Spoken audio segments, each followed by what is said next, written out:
News top 9ಗೆ ಸ್ವಾಗತ. ನಾನು ಸುಷ್ಮಾ. ನೆರೆಭಾಗದ ಜನನಾಯಕರ ವಿರುದ್ಧ ನೆರೆ ಸಂತ್ರಸ್ತರ ಆಕ್ರೋಶ ಹೇಗಿತ್ತು? ಬೋರ್ಗರೆಯುತ್ತಿರುವ ಭೀಮೆಯಲ್ಲಿ ಈಜಿ ಪಾರಾಗಿದ್ದು ಹೇಗೆ ಸಹೋದರರು? ಕಾಳಜಿ ಕೇಂದ್ರದಲ್ಲಿ ಸಂತ್ರಸ್ತರು ಊಟ ಬಿಟ್ಟು ಅಳಲು ತೋಡಿಕೊಂಡಿದ್ದು ಯಾಕೆ? ಸಾಂಸ್ಕೃತಿಕ ನಗರಿ ಮೈಸೂರಿನಲ್ಲಿ ಹೇಗಿದೆ ನಾಡಹಬ್ಬ ದಸರಾ ಸಂಭ್ರಮ? ಇದೆಲ್ಲವನ್ನು ನೋಡೋಣ. ಬೋಟ್ ಮೂಲಕ 15 ಜನರನ್ನ ರಕ್ಷಣೆ ಮಾಡಿದ್ದು ಎಲ್ಲಿ? ಭಾರಿ ಮಳೆಯಿಂದ ಪಂಪ್ಸೆಟ್ಗಳು ಕೊಚ್ಚಿ ಹೋಗಿದ್ದು ಎಲ್ಲಿ? ಬೋರ್ಗರೆಯುತ್ತಿರುವ ನದಿಯಲ್ಲಿ ಸಹೋದರರು ಮಾಡಿದ್ದೇನು? ಇದೆಲ್ಲವನ್ನು ನೋಡೋಣ ವರುಣಾಘಾತ ನ್ಯೂಸ್ ಟಾಪ್ 9ನಲ್ಲಿ.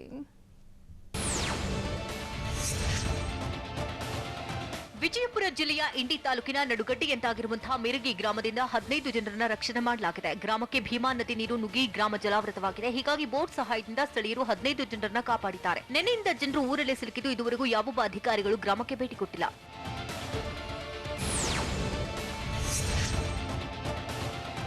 ಯಾದಗಿರಿ ಜಿಲ್ಲೆಯ ನದಿ ತೀರದ ರೈತರ ಬದುಕು ಬರ್ಬಾದಾಗಿದೆ. ಭೀಮಾ ನದಿಯಲ್ಲಿ ಪ್ರವಾಹದ ನೀರು ಹೆಚ್ಚಾಗಿ 300ಕ್ಕೂ ಅಧಿಕ ಪಂಪ್ಸೆಟ್ಗಳು ಕೊಚ್ಚಿ ಹೋಗಿದೆ. ಅಧಿಕಾರಿಗಳ ನಿರ್ಲಕ್ಷ್ಯದಿಂದಾಗಿ ರೈತರು ಪಂಪ್ಸೆಟ್ ಕಳೆದುಕೊಂಡಿದ್ದು ಬೆರಕನಹಳ್ಳಿ ಗ್ರಾಮಸ್ಥರು ಆಕ್ರೋಶ ಹೊರಹಾಕಿದ್ದಾರೆ. ಮುನ್ಸೂಚನೆ ನೀಡದೆ ನೀರು ಹರಿಸಿದ್ದಕ್ಕೆ ಗರಂ ಆಗಿದ್ದು ಜನಪ್ರತಿನಿಧಿಗಳ ವಿರುದ್ಧವೂ ಆಕ್ರೋಶ ವ್ಯಕ್ತಪಡಿಸಿದ್ದಾರೆ.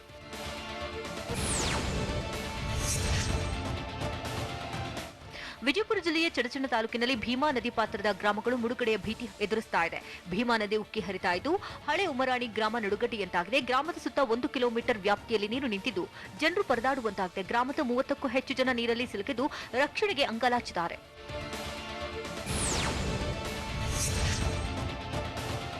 ವಿಜಯಪುರ ಜಿಲ್ಲೆಯ ಚಡಚಣ ತಾಲೂಕಿನ ಧೂಳಕೇಡದಲ್ಲಿ ಸಹೋದರರಿಬ್ಬರು ನದಿ ನೀರಲ್ಲಿ ಈಜಿ ದಡ ಸೇರಿದ್ದಾರೆ. ರೇವಣಸಿದ್ದ ಮಹದೇವಪ್ಪ ಅನ್ನೋ ಸಹೋದರರು ಮನೆಯಲ್ಲಿದ್ದಾಗ ಭೀಮಾ ನದಿ ನೀರು ನುಗ್ಗಿದೆ. ಈ ವೇಳೆ ನೀರು ಹೆಚ್ಚಾದ ಕಾರಣ ಮನೆಯಿಂದ ಹೊರಬಂದು ಭಾರೀ ನೀರಲ್ಲಿ ಈಜಿ ಕೊನೆಗೆ ದಡ ಸೇರಿದ್ದಾರೆ.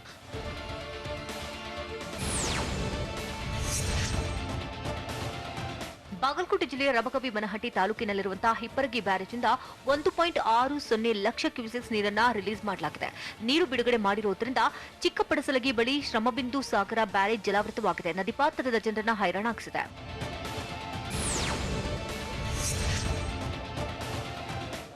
ರಾಯಚೂರು ತಾಲೂಕಿನ ಗುರ್ಜಾಪುರದ ಬಳಿ ಕೃಷ್ಣಾ ನದಿಯಲ್ಲಿ ಭೀಮಾ ನದಿ ನೀರು ವಿಲೀನವಾಗ್ತಾ ಇದೆ. ಕೃಷ್ಣಾ ಮತ್ತು ಭೀಮಾ ನದಿ ನೀರಿನ ಪ್ರವಾಹ ಹೆಚ್ಚಾಗಿದ್ದು ಸುಮಾರು 6 ಲಕ್ಷ ಕ್ಯೂಸೆಕ್ಸ್ನಷ್ಟು ನೀರು ಹರಿದು ತೆಲಂಗಾಣ ರಾಜ್ಯದ ಜುರಾಲಾ ಜಲಾಶಯ ಸೇರ್ತಾ ಇದೆ.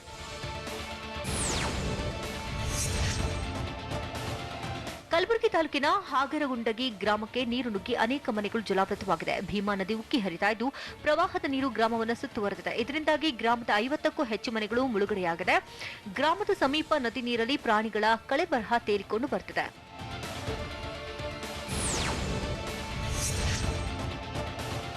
ಬಾಗಲಕೋಟೆ ಜಿಲ್ಲೆಯ ಮುಧೋಳ ತಾಲೂಕಿನ ಒಂಟಗೋಡಿಯಲ್ಲಿ ಬೋರ್ವೆಲ್ನಿಂದ ನೀರು ಉಕ್ಕಿ ಹರಿತಾ ಇದೆ. ಸತತ ಮಳೆಗೆ ನದಿ ತುಂಬಿ ಹರಿತಾ ಇದ್ದು ಅಂತರ್ಜಲ ಹೆಚ್ಚಾಗಿದೆ. ಹೀಗಾಗಿ ರೈತ ಲಕ್ಕಪ್ಪ ಅನ್ನೋರ ತೋಟದಲ್ಲಿ ಕೊಳವೆ ಬಾವಿಯಿಂದ ನೀರು ಕಾರಂಜಿಯಂತೆ ಚಿಮ್ಮುತ್ತಿದೆ.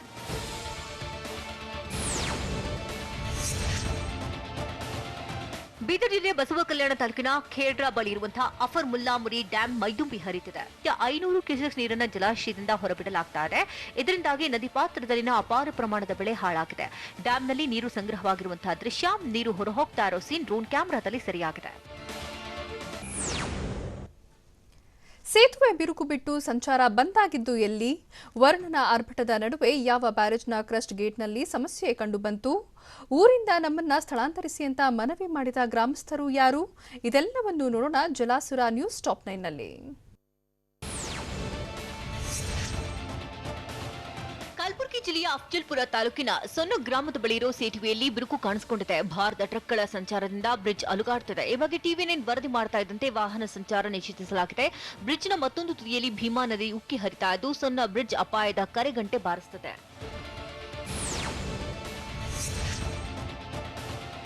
ಕಲಬುರಗಿ ಜಿಲ್ಲೆಯ ಅಫ್ಜಲ್ಪುರ ತಾಲೂಕಿನ ಸೊನ್ನ ಬ್ಯಾರೇಜ್ನ ಕ್ರಸ್ಟ್ ಗೇಟ್ಗಳಲ್ಲಿ ತಾಂತ್ರಿಕ ಸಮಸ್ಯೆ ಎದುರಾಗಿದೆ. ಒಟ್ಟು 29 ಗೇಟ್ಗಳ ಪೈಕಿ 7 ಕ್ರಸ್ಟ್ ಗೇಟ್ಗಳು ಕಾರ್ಯನಿರ್ವಹಿಸದೆ ಬಂದ್ ಆಗಿದೆ.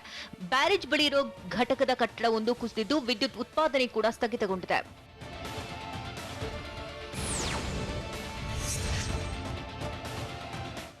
ರಾಯಚೂರಿನ ಶಕ್ತಿನಗರದ ಬಳಿ ಸಾವಿರಾರು ಎಕರೆ ಭತ್ತದ ಗದ್ದೆ ನದಿ ನೀರು ಪಾಲಾಗಿದೆ. ಕೃಷ್ಣಾ ನದಿಗೆ 5 ಲಕ್ಷ ಕ್ಯೂಸೆಕ್ಸ್ಗೂ ಅಧಿಕ ನೀರನ್ನು ಬಿಡುಗಡೆ ಮಾಡಲಾಗಿದೆ. ಇದರಿಂದ ಕರ್ನಾಟಕ ತೆಲಂಗಾಣ ಗಡಿ ಭಾಗದ ರೈತರು ಕಂಗಾಲಾಗಿದ್ದು ಕಷ್ಟಪಟ್ಟು ಬೆಳೆದಂತಹ ಭತ್ತದ ಬೆಳೆ ನೀರು ಪಾಲಾಗಿದೆ. ಅಲ್ಲದೆ 20ಕ್ಕೂ ಹೆಚ್ಚು ಹಳ್ಳಿಗಳ ಅನ್ನದಾತರು ಬೆಳೆ ಕಳೆದುಕೊಂಡು ಬೀದಿ ಪಾಲಾಗಿದ್ದಾರೆ. ಯಾದಗಿರಿ ಜಿಲ್ಲೆಯ ಶಹಾಪುರ ತಾಲೂಕಿನ ಹೊಸೂರು ಬಳಿ ಕಾಳಜಿ ಕೇಂದ್ರದಲ್ಲಿರೋ ರೋಜಾ ಗ್ರಾಮದ ಸಂತ್ರಸ್ತರು ಗರಂ ಆಗಿದ್ದಾರೆ. ನಮಗೆ ಊಟ ಬೇಡ, ನಮ್ಮೂರಿನಿಂದ ನಮ್ಮನ್ನ ಬೇರೆಡೆಗೆ ಶಿಫ್ಟ್ ಮಾಡಿ ಅಂತ ಮನವಿ ಮಾಡಿದ್ದಾರೆ. 4-5 ವರ್ಷದಲ್ಲಿ 4 ಬಾರಿ ಊರು ಖಾಲಿ ಮಾಡಿದ್ದೇವೆ. ಎಷ್ಟು ಸಲ ಅಂತ ಮನೆ ಬಿಟ್ಟು ಪರಿಹಾರ ಕೇಂದ್ರಕ್ಕೆ ಬರೋದು, ಊರಿಂದ ನಮ್ಮನ್ನ ಬೇರೆಡೆಗೆ ಶಿಫ್ಟ್ ಮಾಡಿ ಪುಣ್ಯ ಕಟ್ಟಿಕೊಳ್ಳಿ ಅಂತ ಅಳಲು ತೋಡ್ಕೊಂಡಿದ್ದಾರೆ. ವಿಜಯಪುರ ಜಿಲ್ಲೆಯ ಆಲಮೇಲ ತಾಲೂಕಿನ ತಾರಾಪುರದ ಗ್ರಾಮಸ್ಥರು ಊರನ್ನ ಖಾಲಿ ಮಾಡುತ್ತಿದ್ದಾರೆ. ಭೀಮಾ ನದಿ ಪ್ರವಾಹ ನಿನ್ನೆಗಿಂತ ಇಂದು ಹೆಚ್ಚಾಗಿದ್ದು ಗ್ರಾಮದಲ್ಲಿ ಮನೆಗಳಿಗೆ ನೀರು ನುಗ್ಗಿದೆ. ಹೀಗಾಗಿ ಸರಕು ಸರಂಜಾಮು ಜೊತೆ ಜನ ಊರು ತೊರೆತಾ ಇದ್ದಾರೆ. ಅಲ್ಲದೆ ಮಕ್ಕಳು, ವೃದ್ಧರು ಜನ ಜಾನುವಾರುಗಳನ್ನು ರಕ್ಷಿಸಿ ಅಂತ ಮನವಿ ಮಾಡಿದ್ದಾರೆ.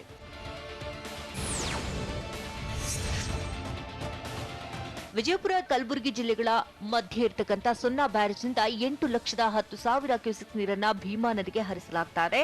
ಮಹಾರಾಷ್ಟ್ರದ ಉಜ್ಜನಿ ಮೀರ್ ಡ್ಯಾಂನಿಂದಲೂ ನೀರು ರಿಲೀಸ್ ಮಾಡಲಾಗಿದ್ದು ಭೀಮಾ ನದಿ ತುಂಬಿ ಹರಿತಾ ಇದೆ. ಇದರಿಂದ ನೆರೆ ಹೆಚ್ಚಾಗಿದ್ದು ನದಿ ಪಾತ್ರದ ಜನರಲ್ಲಿ ಆತಂಕ ಮನೆ ಮಾಡಿದೆ. ಸದ್ಯ ಸೊನ್ನಾ ಬ್ಯಾರೇಜ್ನಿಂದ ಹೆಚ್ಚುವರಿ ನೀರನ್ನ ಹೊರಗೆ ಬಿಡಲಾಗ್ತಾ ಇದೆ.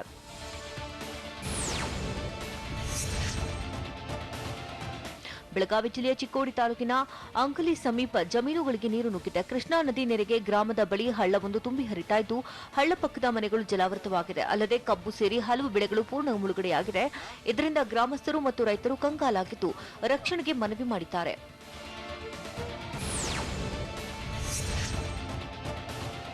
ವಿಜಯಪುರ ಜಿಲ್ಲೆಯ ಇಂಡಿ ತಾಲೂಕಿನ ಮಿರಗಿ ಗ್ರಾಮದ ಬಳಿ ಭೀಮಾ ನದಿ ಪ್ರವಾಹ ಉಕ್ಕಿ ಹೆಚ್ಚಾಗಿದೆ.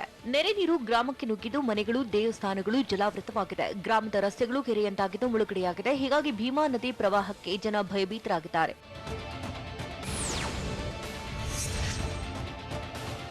ರಾಯಚೂರು ತಾಲೂಕಿನ ಗುರ್ಜಾಪುರ ಬ್ರಿಡ್ಜ್ ಕಂ ಬ್ಯಾರೇಜ್ ಮುಳುಗಡೆಯಾಗಿದೆ. ಕೃಷ್ಣಾ ನದಿ ನೀರಿನ ಪ್ರವಾಹಕ್ಕೆ ಬ್ಯಾರೇಜ್ ಮುಳುಗಿದ್ದು ಹಲವು ಗ್ರಾಮಗಳ ಸಂಪರ್ಕ ಕಡಿತಗೊಂಡಿದೆ. ಯಾದಗಿರಿ ಜಿಲ್ಲೆಯ ವಡಗೇರ ತಾಲೂಕಿನ 10ಕ್ಕೂ ಹೆಚ್ಚು ಹಳ್ಳಿಗಳ ಸಂಪರ್ಕ ಬಂದಾಗಿದ್ದು ಸ್ಥಳೀಯರು ಪರದಾಡುವಂತಾಗಿದೆ. ಮೈಸೂರಿನಲ್ಲಿ ಹೇಗಿದೆ ನಾಡಹಬ್ಬ ದಸರಾ ಸಂಭ್ರಮ? ಮಹಿಷ ದಸರಾ ಬಗ್ಗೆ ಸಂಸದ ಪ್ರತಾಪ್ ಸಿಂಹ ಹೇಳಿದ್ದೇನು? ಬೆಂಗಳೂರಿನ ಬನಶಂಕರಿ ದೇವಸ್ಥಾನದಲ್ಲಿ ದೇವಿಯ ಅಲಂಕಾರ ಹೇಗಿದೆ? ಇದೆಲ್ಲವನ್ನು ನೋಡೋಣ ನವರಾತ್ರಿ ನ್ಯೂಸ್ ಟಾಪ್ 9ನಲ್ಲಿ. ವಿಶ್ವವಿಖ್ಯಾತ ಮೈಸೂರು ದಸರಾಗೆ ಮೈಸೂರಿನ ಚಾಮುಂಡಿ ಬೆಟ್ಟದಲ್ಲಿ ಚಾಲನೆ ನೀಡಲಾಯಿತು. ಚಾಮುಂಡೇಶ್ವರಿ ಮೂರ್ತಿಗೆ ಪುಷ್ಪಾರ್ಚನೆ ಮಾಡಿ ಜಯದೇವ ಆಸ್ಪತ್ರೆ ನಿರ್ದೇಶಕರಾದ ಡಾ ಸಿಎನ್ ಮಂಜುನಾಥ್ ದಸರಾವನ್ನು ಉದ್ಘಾಟನೆ ಮಾಡಿದರು. ದಸರಾಗೆ ಚಾಲನೆ ನೀಡಿ ಮಾತನಾಡಿದಂತಹ ಡಾಕ್ಟರ್ ಸಿಎನ್ ಮಂಜುನಾಥ್, ಈ ಅವಕಾಶ ಸಿಕ್ಕಿದ್ದು ನನ್ನ ಜೀವಮಾನದ ಗೌರವವಾಗಿದೆ ಅಂತ ಹೇಳಿದರು. ನಾವು ಪ್ರೀತಿಸುವ ಭಾಷೆ ಕನ್ನಡ, ಮಾತನಾಡುವುದು ಕನ್ನಡ, ಆದರೆ ಇಂಗ್ಲಿಷ್ ಬದುಕುವ ಭಾಷೆಯಾಗಿದೆ. ಕನ್ನಡ ಭಾಷೆ ಕಣ್ಣಾಗಿರಬೇಕೆ ಹೊರತು ಕನ್ನಡಕವಾಗಬಾರದು ಅಂತ ಅಂದ್ರು. ಭಾರಿ ಮಳೆಯಿಂದ 9,952 ಕೋಟಿ ನಷ್ಟವಾಗಿದೆ ಎಂದು ಸಿಎಂ ಬಿಎಸ್ವೈ ಹೇಳಿದ್ದಾರೆ. ದಸರಾ ಉದ್ಘಾಟನೆ ಬಳಿಕ ಮಾತನಾಡಿದಂತಹ ಬಿಎಸ್ವೈ, ಉತ್ತರ ಕರ್ನಾಟಕದ ಜನರ ಜೊತೆ ರಾಜ್ಯ ಸರ್ಕಾರ ಇದೆ. ರಾಜ್ಯದ ಪ್ರವಾಹ ಪರಿಸ್ಥಿತಿ ಬಗ್ಗೆ ಪ್ರಧಾನಿ ತಿಳಿದುಕೊಂಡಿದ್ದು ಕೇಂದ್ರದಿಂದ ನೆರವು ನೀಡುವುದಾಗಿ ಭರವಸೆ ನೀಡಿದ್ದಾರೆ ಎಂದು ತಿಳಿಸಿದರು.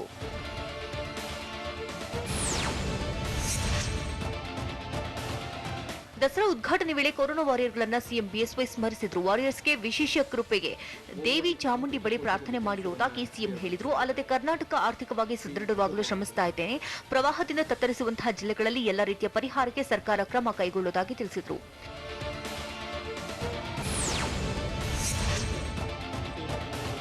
ಮೈಸೂರಿನ ಪ್ರವಾಸಿ ತಾಣಗಳಿಗೆ ಪ್ರವೇಶಕ್ಕೆ ಅನುಮತಿ ನೀಡಿ ಸಿಎಂ ಬಿಎಸ್ವೈ ಆದೇಶ ಹೊರಡಿಸಿದ್ದಾರೆ. ದಸರಾ ಉದ್ಘಾಟನೆ ಬಳಿಕ ಎಸ್ಟಿ ಸೋಮಶೇಖರ್ ಮಾಹಿತಿ ನೀಡಿದ್ದು, ಚಾಮುಂಡಿ ಬೆಟ್ಟ, ನಂಜನಗೂಡು, ಶ್ರೀಕಂಠೇಶ್ವರ ದೇಗುಲ, ಅರಮನೆಗೆ ಪ್ರವಾಸಿಗರ ಪ್ರವೇಶಕ್ಕೆ ಸಂಘ ಸಂಸ್ಥೆಗಳ ಮನವಿ ಮೇರೆಗೆ ಅನುಮತಿ ನೀಡಲಾಗಿದೆ ಅಂತ ತಿಳಿಸಿದರು.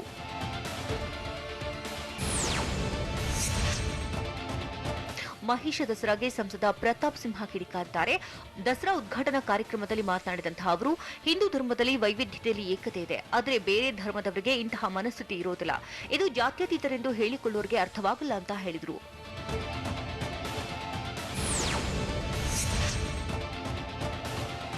ಯದುವೀರ ಕೃಷ್ಣದತ್ತ ಚಾಮರಾಜ ಒಡೆಯರ್ ದಸರಾ ಹಬ್ಬದ ಶುಭ ಕೋರಿದ್ದಾರೆ. ಶರನ್ನವರಾತ್ರಿ ಶುಭ ಪರ್ವದ ಹಾರ್ದಿಕ ಶುಭಾಶಯಗಳು. ಜಗನ್ಮಾತೆಯಾದ ಶ್ರೀ ಚಾಮುಂಡೇಶ್ವರಿ ದೇವಿಯು ನಮಗೆ ಎದುರಾಗಿರುವಂತಹ ಎಲ್ಲ ಸಂಕಷ್ಟಗಳನ್ನು ಉಪಶಮನ ಮಾಡಿ ಎಲ್ಲರಿಗೂ ಸನ್ಮಂಗಳವನ್ನ ಉಂಟು ಮಾಡಲೆಂದು ಪ್ರಾರ್ಥಿಸುತ್ತೇನೆ ಅಂತ ಸಾಮಾಜಿಕ ಜಾಲತಾಣದಲ್ಲಿ ಪೋಸ್ಟ್ ಮಾಡಿದ್ದಾರೆ. ಅರಮನೆಯಲ್ಲಿ ಪಟ್ಟದ ಆನೆಗಳು ಬಣ್ಣ ಬಣ್ಣಗಳ ಚಿತ್ತಾರದಿಂದ ಕಂಗೊಳಿಸ್ತಾ ಇದೆ. ವಿಕ್ರಮ ಮತ್ತು ಗೋಪಿ ಆನೆಗೆ ಸೊಂಡಲಿನ ಭಾಗಕ್ಕೆ ಗಂಡಬೇರುಂಡ ಚಿಹ್ನ ಬರೆದು ಅಲಂಕಾರ ಮಾಡಲಾಗಿದೆ. ಅಲಂಕಾರದ ನಂತರ ಕಳಸ ಪೂಜೆಯಲ್ಲಿ ಆನೆಗಳು ಭಾಗಿಯಾಗಿದ್ದು, ಕೋಡಿ ಸೋಮೇಶ್ವರ ದೇವಾಲಯದಿಂದ ಪಟ್ಟದ ಆನೆ, ಪಟ್ಟದ ಕುದುರೆ, ಒಂಟೆ, ಪಟ್ಟದ ಹಸುವನ್ನ ಸವಾರಿ ತೊಟ್ಟಿಗೆ ಕರೆತರಲಾಯಿತು. ಸಿಲಿಕಾನ್ ಸಿಟಿ ಬೆಂಗಳೂರಿನಲ್ಲಿ ನವರಾತ್ರಿ ಸಂಭ್ರಮ ಮನೆ ಮಾಡಿದೆ. ಬೆಂಗಳೂರಿನ ಬನಶಂಕರಿ ದೇಗುಲದಲ್ಲಿ ನವರಾತ್ರಿ ಪ್ರಯುಕ್ತ ದೇವಿಗೆ ಅರಿಶಿನ ಕೊಂಬಿನ ಅಲಂಕಾರ ಮಾಡಲಾಗಿದೆ. ಸಾವಿರಾರು ಸಂಖ್ಯೆಯಲ್ಲಿ ಭಕ್ತರು ದೇವಿಯ ದರ್ಶನ ಪಡಿತಾ ಇದ್ದು ಮಾಸ್ಕ್, ಸ್ಯಾನಿಟೈಸರ್ ಬಳಕೆ ಕಡ್ಡಾಯ ಮಾಡಲಾಗಿದೆ. ಆರೋಗ್ಯ ಇಲಾಖೆಗೆ ಸಿಸಿಬಿ ಅಧಿಕಾರಿಗಳು ಪತ್ರ ಬರೆದದ್ದು ಯಾಕೆ? ವಿವೇಕ್ ಒಬೆರಾಯ್ ಪತ್ನಿ ಪ್ರಿಯಾಂಕಾ ಆಳ್ವಾಗೆ ಮತ್ತೆ ನೋಟಿಸ್ ಕೊಟ್ಟಿದ್ದು ಯಾಕೆ? ನ್ಯಾಯಾಧೀಶರು ಕೊರೋನಾ ಬಗ್ಗೆ ಜಾಗೃತಿ ಮೂಡಿಸಿದ್ದು ಹೇಗೆ? ಇದೆಲ್ಲವನ್ನೂ ನೋಡೋಣ ಬೆಂಗಳೂರು ನ್ಯೂಸ್ ಟಾಪ್ 9ನಲ್ಲಿ. ಕೆಜೆಹಳ್ಳಿ ಡಿಜೆಹಳ್ಳಿ ಠಾಣಾ ವ್ಯಾಪ್ತಿಯ ಗಲಭೆ ಪ್ರಕರಣ ಸಂಬಂಧ ಸಿಸಿಬಿ ಅಧಿಕಾರಿಗಳು ರಾಜ್ಯ ಆರೋಗ್ಯ ಇಲಾಖೆಗೆ ಪತ್ರವನ್ನು ಬರೆದಿದ್ದಾರೆ. ಅಖಂಡ ಶ್ರೀನಿವಾಸ್ ಮನೆಗೆ ಬೆಂಕಿ ಹಾಕಿದ ಕೇಸ್ನಲ್ಲಿ ಪ್ರಮುಖ ಆರೋಪಿಗಳಾಗಿರುವಂತಹ ಮಾಜಿ ಮೇಯರ್ ಸಂಪತ್ರಾಜ್ ಕಳೆದ 15 ದಿನದಿಂದ ಆಸ್ಪತ್ರೆಯಲ್ಲಿ ಚಿಕಿತ್ಸೆ ಪಡೆದಿದ್ದಾರೆ. ಹೀಗಾಗಿ ಸಂಪತ್ರಾಜ್ ಆರೋಗ್ಯ ಸ್ಥಿತಿ ಬಗ್ಗೆ ಮಾಹಿತಿಯನ್ನು ಕೋರಿ ಪತ್ರ ಬರೆದಿದ್ದಾರೆ. ಬೆಂಗಳೂರಿನಲ್ಲಿ 4 ಕ್ರಿಕೆಟ್ ಬೆಟ್ಟಿಂಗ್ ಅಡ್ಡೆಗಳ ಮೇಲೆ ಪೊಲೀಸರು ದಾಳಿ ಮಾಡಿದ್ದಾರೆ. ಕೆಆರ್ ಪುರ, ವೈಟ್ಫೀಲ್ಡ್ ಸೇರಿದಂತೆ ಹಲವು ಕಡೆ ಬೆಟ್ಟಿಂಗ್ ಅಡ್ಡೆ ಮೇಲೆ ರೇಡ್ ಮಾಡಿದ್ದು 5 ಆರೋಪಿಗಳನ್ನು ಬಂಧಿಸಿದ್ದಾರೆ. ಆರೋಪಿಗಳಿಂದ 20 ಲಕ್ಷಕ್ಕೂ ಹೆಚ್ಚು ನಗದನ್ನು ವಶಕ್ಕೆ ಪಡೆಯಲಾಗಿದೆ.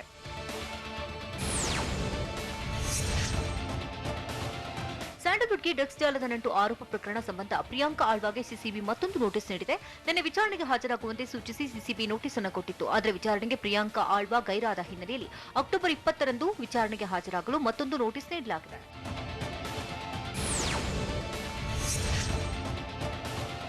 ರಾಜ್ಯದಲ್ಲಿ ಸುರಿತಾ ಇರುವಂತಹ ಭಾರಿ ಮಳೆ, ನೆರೆ ಪರಿಸ್ಥಿತಿ ಬಗ್ಗೆ ಪ್ರಧಾನಿ ನರೇಂದ್ರ ಮೋದಿಗೆ ಮಾಹಿತಿ ನೀಡಿರುವುದಾಗಿ ಬಿಎಸ್ವೈ ಟ್ವೀಟ್ ಮಾಡಿದ್ದಾರೆ. ರಾಜ್ಯ ಸರ್ಕಾರ ಕೈಗೊಂಡ ತುರ್ತು ಪರಿಹಾರ ಕಾರ್ಯ, ಸಂತ್ರಸ್ತರಿಗೆ ನೆರವು ನೀಡಿರುವ ಬಗ್ಗೆ ಪ್ರಧಾನಿಗೆ ಮಾಹಿತಿ ಕೊಟ್ಟಿದ್ದು ಕೇಂದ್ರದಿಂದ ಅಗತ್ಯ ನೆರವನ್ನ ನೀಡುವುದಾಗಿ ತಿಳಿಸಿದ್ದಾರೆ ಅಂತ ಯಡಿಯೂರಪ್ಪ ಹೇಳಿದ್ದಾರೆ. ರಾಜ್ಯದಲ್ಲಿ ನವೆಂಬರ್ನಿಂದ ಹಂತ ಹಂತವಾಗಿ ಶಾಲಾ ಕಾಲೇಜು ಆರಂಭವಾಗುವ ಸಾಧ್ಯತೆ ಇದೆ. ಕಾಲೇಜುಗಳ ಆರಂಭದ ಬಗ್ಗೆ ಡಿಸಿಎಂ ಅಶ್ವಥ್ ನಾರಾಯಣ್ ಸುಳಿವು ಕೊಟ್ಟಿದ್ದಾರೆ. ಮೊದಲ ಹಂತದಲ್ಲಿ ಪದವಿ ಕಾಲೇಜುಗಳು, 2ನೇ ಹಂತದಲ್ಲಿ 8ರಿಂದ 12ನೇ ತರಗತಿ, 3ನೇ ಹಂತದಲ್ಲಿ 1ರಿಂದ 7ನೇ ತರಗತಿ ತೆರೆಯುವ ಸಾಧ್ಯತೆ ಇದೆ.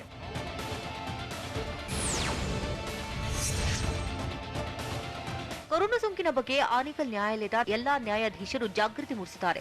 ತಾಲೂಕಿನಲ್ಲಿ ಕೊರೋನಾ ಪ್ರಕರಣಗಳು 10,000 ಗಡಿ ದಾಟಿದ್ದು ಪ್ರತಿದಿನ 200ಕ್ಕೂ ಹೆಚ್ಚು ಪ್ರಕರಣಗಳು ಪತ್ತೆಯಾಗ್ತಾ ಇದೆ. ಹೀಗಾಗಿ ಆನೇಕಲ್ನ ಪ್ರಮುಖ ಬೀದಿಗಳಲ್ಲಿ ಮೆರವಣಿಗೆ ಮಾಡುವ ಮುಖಾಂತರ ಜನ ಜಾಗೃತಿ ಮೂಡಿಸಿದರು.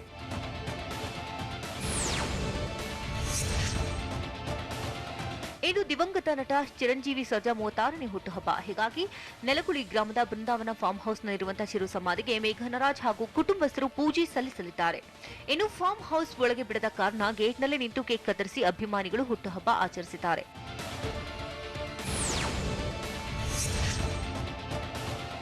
ಚಿರು ನಿಧನದಿಂದ ನನ್ನೊಬ್ಬಳಿಗೆ ಮಾತ್ರವಲ್ಲದೆ ಎಲ್ಲರಿಗೂ ನೋವಾಗಿದೆ ಅಂತ ನಟಿ ಮೇಘನರಾಜ್ ಹೇಳಿದ್ದಾರೆ.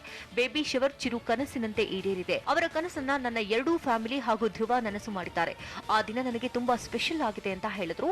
ಇದೇ ವೇಳೆ ಸುಂದರಾಜ್ ಎಲ್ಲರಿಗೂ ನವರಾತ್ರಿ ಹಬ್ಬದ ಶುಭ ಕೋರಿದ್ರು. ವೈರಲ್ ಆಗಿದ್ದು ಯಾಕೆ? ಶ್ರೀನಗರದ ಉಗ್ರನ ಶರಣಾಗತಿ ವಿಡಿಯೋ. ತಿರುಪತಿಯಲ್ಲಿ ಹೇಗಿದೆ ನವರಾತ್ರಿ ಬ್ರಹ್ಮೋತ್ಸವದ ಸಂಭ್ರಮ? ಅಗ್ನಿ ಅನಾಹುತಕ್ಕೆ 2 ಬಲಿಯಾಗಿದ್ದು ಎಲ್ಲಿ? ಇದೆಲ್ಲವನ್ನೂ ನೋಡೋಣ ನ್ಯಾಷನಲ್ ನ್ಯೂಸ್ ಟಾಪ್ 9ನಲ್ಲಿ. ವಿಶ್ವದಲ್ಲಿ ಕೊರೋನಾ ಸೋಂಕಿನ ಅಬ್ಬರ ಹೆಚ್ಚಾಗ್ತಾನೆ ಇದ್ದು ಸೋಂಕಿತರ ಸಂಖ್ಯೆಯೂ ಏರಿಕೆಯಾಗ್ತಾ ಇದೆ. ವಿಶ್ವದಲ್ಲಿ ಕೊರೋನಾ ಪೀಡಿತರ ಸಂಖ್ಯೆ 3,95,84,854ಕ್ಕೆ ಏರಿಕೆಯಾಗಿದ್ರೆ ಸೋಂಕಿನಿಂದಾಗಿ 11,09,130 ಜನರು ಜೀವ ಕಳೆದುಕೊಂಡಿದ್ದಾರೆ. ಸೋಂಕಿನ ವಿರುದ್ಧ ಹೋರಾಡಿ ಸುಮಾರು 2,96,55,601 ಜನರು ಗುಣಮುಖರಾಗಿದ್ದಾರೆ. ಭಾರತದಲ್ಲೂ ಕೊರೋನಾ ವೈರಸ್ ರಣಕೇಕೆ ಹಾಕ್ತಾ ಇದ್ದು ಸೋಂಕಿನಿಂದಾಗಿ ಇಡೀ ದೇಶ ಕಂಗೆಟ್ಟು ಹೋಗಿದೆ. ದೇಶದಲ್ಲಿ ಸೋಂಕಿತರ ಸಂಖ್ಯೆ 74,32,681ಕ್ಕೆ ಏರಿಕೆಯಾಗಿದ್ದರೆ 1,12,998 ಜನರು ಜೀವ ಕಳೆದುಕೊಂಡಿದ್ದಾರೆ. 65 ಲಕ್ಷಕ್ಕೂ ಹೆಚ್ಚು ಜನರು ಗುಣಮುಖರಾಗಿದ್ದರೆ 7.95 ಲಕ್ಷಕ್ಕೂ ಅಧಿಕ ಜನರು ಸೋಂಕಿನಿಂದಾಗಿ ಆಸ್ಪತ್ರೆಯಲ್ಲಿ ಚಿಕಿತ್ಸೆ ಪಡೆದಿದ್ದಾರೆ. ಭಾರತದಲ್ಲಿ ಹೆಮ್ಮಾರಿ ವೈರಸ್ನ ನಾಗಲೋಟ ಮುಂದುವರೆದಿದ್ದು ಸೋಂಕಿತರ ಸಂಖ್ಯೆಗೆ ಬ್ರೇಕಿ ಬೀಳ್ತಾ ಇಲ್ಲ. ದೇಶದಲ್ಲಿ ಕೇವಲ 24 ಗಂಟೆಗಳ ಅವಧಿಯಲ್ಲಿ 837 ಜನರು ಕೊರೋನಾ ಸೋಂಕಿಗೆ ಬಲಿಯಾಗಿದ್ದಾರೆ. ಈವರೆಗೆ ದೇಶದಲ್ಲಿ ವೈರಸ್ಗೆ 1,12,998 ಸೋಂಕಿತರು ಮೃತಪಟ್ಟಿದ್ದಾರೆ.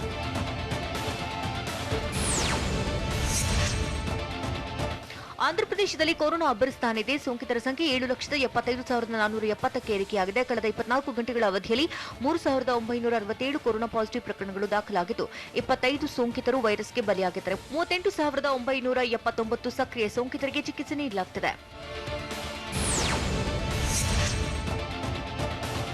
ಕೋಲ್ಕತ್ತಾದಲ್ಲಿ ಅಗ್ನಿ ಅವಘಡ ಸಂಭವಿಸಿದ್ದು ಇಬ್ಬರು ಬಲಿಯಾಗಿದ್ದಾರೆ. ಗಣೇಶ್ ಚಂದ್ರ ಅವೆನ್ಯೂ ಬಳಿ 8 ಅಂತಸ್ತಿನ ಕಟ್ಟಡದ ಮೊದಲ ಮಹಡಿಯಲ್ಲಿ ಬೆಂಕಿ ಹೊತ್ಕೊಂಡಿದೆ. ಬಳಿಕ ಅಕ್ಕಪಕ್ಕ ಬೆಂಕಿ ವ್ಯಾಪಿಸಿದ್ದು ಮನೆಯಲ್ಲಿದ್ದ ವೃದ್ಧೆ ಬೆಂಕಿಗೆ ಬಲಿಯಾಗಿದ್ದಾರೆ. 12 ವರ್ಷದ ಬಾಲಕ ಕಟ್ಟಡದಿಂದ ಜಿಗಿದು ಪ್ರಾಣ ಬಿಟ್ಟಿದ್ದಾನೆ. ಶ್ರೀನಗರದಲ್ಲಿ ಸೇನಾ ಕಾರ್ಯಾಚರಣೆ ವೇಳೆ ಉಗ್ರರ ಜೊತೆ ಸೇರಿದ ಯುವಕನೊಬ್ಬ ಸೈನಿಕರ ಮುಂದೆ ಶರಣಾಗಿದ್ದಾನೆ. ಶರಣಾಗತಿ ವೇಳೆ ಯುವಕನೊಂದಿಗೆ ಸೇನೆಯ ಅಧಿಕಾರಿಗಳು ಮಾತನಾಡಿದ್ದು, ಯಾರು ನಿನಗೆ ಗುಂಡು ಹೊಡೆಯೋದಿಲ್ಲ ಎಂದಿದ್ದಾರೆ. ಬಳಿಕ ಶರಣಾಗಿದ್ದು ಯುವಕನ ತಂದೆ ಸೈನಿಕರಿಗೆ ಧನ್ಯವಾದ ಹೇಳಿದ್ದಾರೆ. ಕೆಲ ದಿನಗಳ ಹಿಂದೆಯಷ್ಟೇ ಉಗ್ರ ಸಂಘಟನೆಗೆ ಸೇರಿದಂತಹ ಜಹಾಂಗೀರ್ ಭಟ್ ಬಳಿ AK-45 ರೈಫಲ್ ವಶಕ್ಕೆ ಪಡೆಯಲಾಗಿದೆ.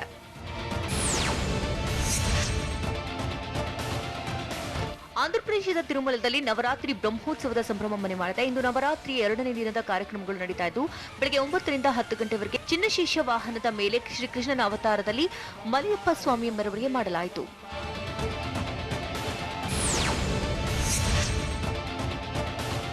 ದೇಶದಾದ್ಯಂತ ನವರಾತ್ರಿ ಸಂಭ್ರಮ ಮನೆ ಮಾಡಿದೆ.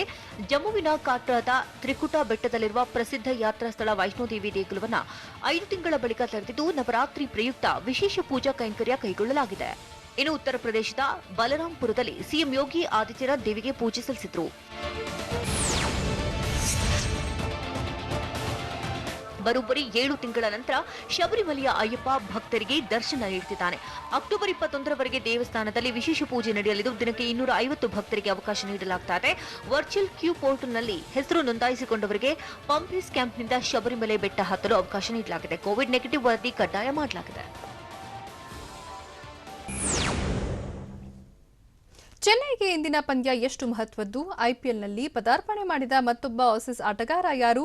ಆಕ್ಷನ್ ಪ್ರಿನ್ಸ್ ಧ್ರುವ ಸರ್ಜಾರ ಹೊಸ ಸಿನಿಮಾ ಯಾವುದು? ಇದೆಲ್ಲವನ್ನು ನೋಡೋಣ ಎಂಟರ್ಟೈನ್ಮೆಂಟ್ ನ್ಯೂಸ್ ಟಾಪ್ 9ನಲ್ಲಿ.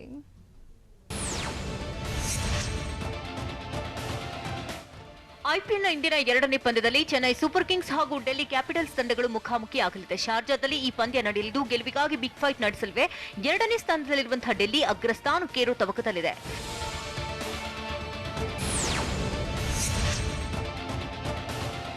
ಈ ಬಾರಿಯ ಟೂರ್ನಿಯಲ್ಲಿ ಆಡಿರುವಂತಹ 8 ಪಂದ್ಯಗಳಲ್ಲಿ ಕೇವಲ 3 ಪಂದ್ಯಗಳನ್ನು ಗೆದ್ದಿರುವಂತಹ ಚೆನ್ನೈ ಪಾಲಿನ ಇಂದಿನ ಪಂದ್ಯ ಮಹತ್ವದಾಗಿದೆ. ಚೆನ್ನೈ ಪ್ಲೇ ಆಫ್ಗೆ ಎಂಟ್ರಿ ಕೊಡಬೇಕಾದ್ರೆ ಮುಂದಿನ ಎಲ್ಲಾ ಪಂದ್ಯಗಳನ್ನು ಗೆಲ್ಲಲೇಬೇಕಾಗಿದೆ.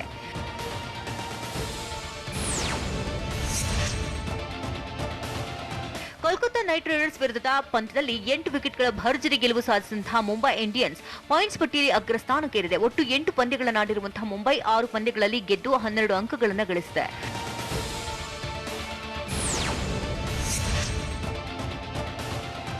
ಕೆಕೆಆರ್ ವಿರುದ್ಧ 44 ಎಸೆತಗಳಲ್ಲಿ 78 ರನ್ ಗಳಿಸಿದಂತಹ ಕ್ವಿಂಟನ್ ಡಿಕಾಕ್ ಐಪಿಎಲ್ನಲ್ಲಿ 3ನೇ ಅತ್ಯಧಿಕ ರನ್ ಗಳಿಸಿದ್ರು. 2016ರಲ್ಲಿ ಡೆಲ್ಲಿ ಡೇರ್ ಡೆವಿಲ್ಸ್ ಪರ ಆಡಿದಂತಹ ಡಿಕಾಕ್ ಆರ್ಸಿಬಿ ವಿರುದ್ಧ 108 ರನ್ ಕಲೆ ಹಾಕಿದ್ದೆ ಇದುವರೆಗಿನ ಗರಿಷ್ಠ ಸ್ಕೋರ್ ಆಗಿದೆ.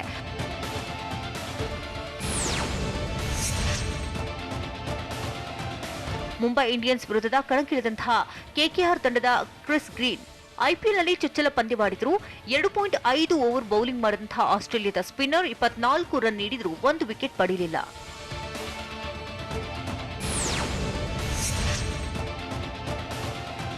ನಟ ದಿವಂಗತ ಚಿರಂಜೀವಿಯ 36ನೇ ಹುಟ್ಟುಹಬ್ಬ ಇಂದು. ಚಿರು ಬರ್ತ್ಡೇ ಪ್ರಯುಕ್ತ ಸಮಾಧಿಗೆ ಆಗಮಿಸಿದಂತಹ ಕುಟುಂಬಸ್ಥರೆಲ್ಲ ಪೂಜೆ ಸಲ್ಲಿಸಿದ್ರು. ಇನ್ನು ಸಿನಿಮಾ ಥಿಯೇಟರ್ನಲ್ಲಿ ಶಿವಾರ್ಜುನ ರಿಲೀಸ್ ಆಗಿದ್ದು ಬೆಳಗ್ಗೆಯಿಂದಲೇ ಅಭಿಮಾನಿಗಳಿಗೆ ಸ್ವೀಟ್ ವಿತರಿಸಲಾಯಿತು.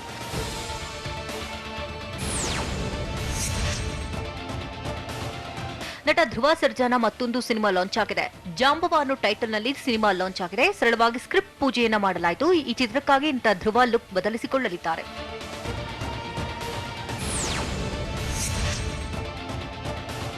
ರಾಬರ್ಟ್ ಮದಗಜ ಸಿನಿಮಾಗಳಲ್ಲಿ ಬ್ಯುಸಿಯಾಗಿರತಕ್ಕಂಥ ನಿರ್ಮಾಪಕ ಉಮಾಪತಿ ಈಗ ಲಾಕ್ಡೌನ್ ಬಳಿಕ ಹೊಸ ಸಿನಿಮಾವನ್ನ ಶುರು ಮಾಡ್ತಿದ್ದಾರೆ.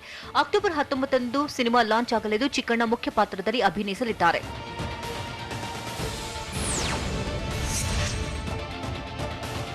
ಡಾರ್ಲಿಂಗ್ ಪ್ರಭಾಸ್ ಮತ್ತು ಪೂಜಾ ಹೆಗ್ಡೆ ಅಭಿನಯದ ರಾಧೇ ಶ್ಯಾಮ್ ಚಿತ್ರದ ಹಾಡುಗಳು ರಿಲೀಸ್ಗೆ ರೆಡಿಯಾಗಿದೆ. ಇದೇ ಅಕ್ಟೋಬರ್ 23ರಂದು ಆಡಿಯೋ ರಿಲೀಸ್ ಆಗಲಿದ್ದು ಈ ವಿಚಾರವನ್ನು ಪ್ರಭಾಸ್ ಸೋಷಿಯಲ್ ಮೀಡಿಯಾದಲ್ಲಿ ಹಂಚಿಕೊಂಡಿದ್ದಾರೆ.